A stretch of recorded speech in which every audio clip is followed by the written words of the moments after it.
प्यारे बच्चों, आपका एसके क्लासेस में स्वागत है। हमारा टॉपिक है मैथ क्लास 10 बोर्ड एग्जाम 2025 का। मैंने सेक्शन सी यानी खंड 6 से क्वेश्चन नंबर 14 प्रश्न संख्या 14 को लिया है, जो समांतर श्रेणी यानी एपी से संबंधित है। आशा है सभी बच्चे ध्यान देंगे, समझेंगे। अगर किसी प्रकार का कोई डाउट है तो मुझे कमेंट में बताएंगे। क्वेश्चन क्या है बेटा, क्वेश्चन को पहले ढंग से पढ़ें, रीड करें। क्या कह रहा है कि समांतर श्रेणी एपी के प्रथम पदों का, के लिखना है, के प्रथम 15 पदों का योगफल ज्ञात करें।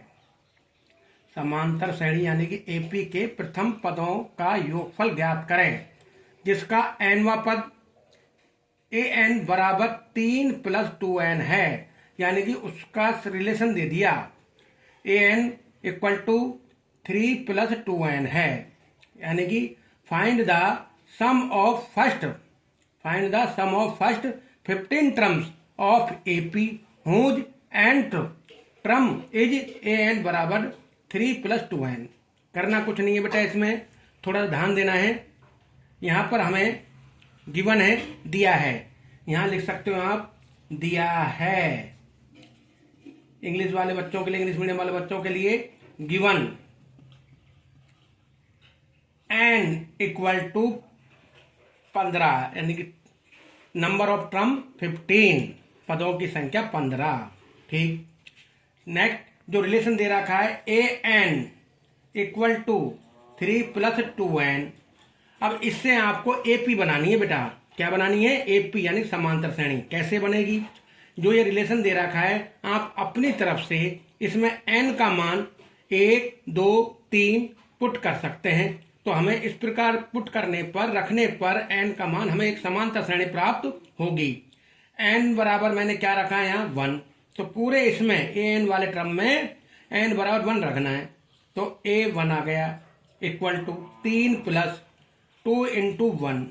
1 का इंटू 2 में किया, 2 बन जा 2, 2 1 कम 2, 2 3 + 2 यानी कि 5। एपी का जो पहला पद आया है, फर्स्ट टर्म आया है, वो आ गया 5। इसी प्रकार n बराबर आप 2 रखोगे। a2 बराबर 3 + 2 × 2। 2 कहां से आया? n का मान रखा है, 2 रिलेशन में है ही। 2 दूनी 4, 2 2 जा 4 प्लस 3 यानी कि ये आया 7। कितना आया? 7। दूसरा पद 7 आ गया है, सेकंड टर्म। अब n बराबर आप 3 भी रख सकते हो, बाकी जरूरत नहीं है, 2 टर्म काफी है कॉमन डिफरेंस यानी कि सारवंतर निकालने के लिए। फिर भी हम एक टर्म और निकाल लेते हैं।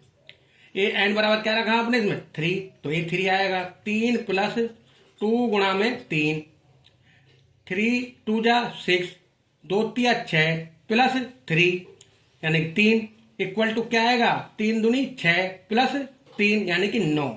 ये 9 आ गया। Dash dash dash dash. अब पदों की संख्या कितनी है? 15। इसे 2 तरीके से कर सकते हो, एक तो सारवंतर से और एक बिना सारवंतर से। पहले आप बिना सारवंतर से समझे। अब मैंने रखा यहाँ n बराबर 15। क्या रखा बेटा? n बराबर 15 के पदों के लास्ट पदों की संख्या कितनी है? 15। तो a15 बराबर 3 + 2 × 15, 15 2 जा 30 यानी 15 दूना 30 प्लस 3, 30 और 3 33। कितना आया बेटा? 33। 15 दूना 30 प्लस 3 33।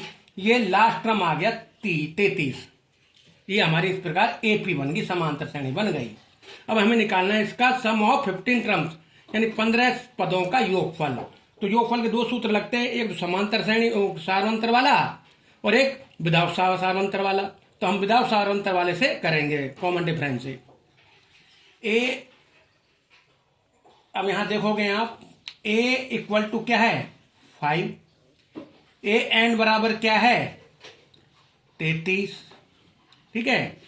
और देखते हैं Sn बराबर n a + an। ये फार्मूला है, जब लास्ट टर्म दिया गया हो हमने निकाल लिया लास्ट टर्म, अपॉन में 2।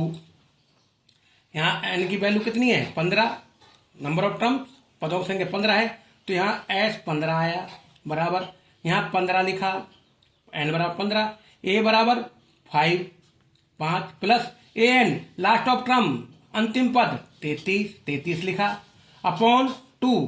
फार्मूले के अनुसार, सूत्र के अनुसार हमने यहाँ इनकी वैल्यू रख दी, पुट कर दी। अब आप देखोगे यहाँ 15 भाग ये जुड़ रहे हैं, ऐड हो रहे हैं, 5 प्लस 33 यानी कि 38, अपॉन 2। ये 2 से 38 कट जाएगा, 38 कट जाएगा, 15 इंटू 2 एक कम 2, 2 नाम 18, यानी कि 90 या 38 ये आपका आया लास्ट में। अब मल्टीप्लाई करें, 9 पंजे 45, 4 हासिल के, 9 और 4 13, ठीक, मल्टीप्लाई, 1 5 जा 1 गुणा 5 5 और 1 ऐड करो, जोड़ो, 5 8 2। तो इस प्रकार हमारा आंसर निकल कर आया S15 बराबर 285, 285। वीडियो लगा हो तो लाइक करना। Thank you.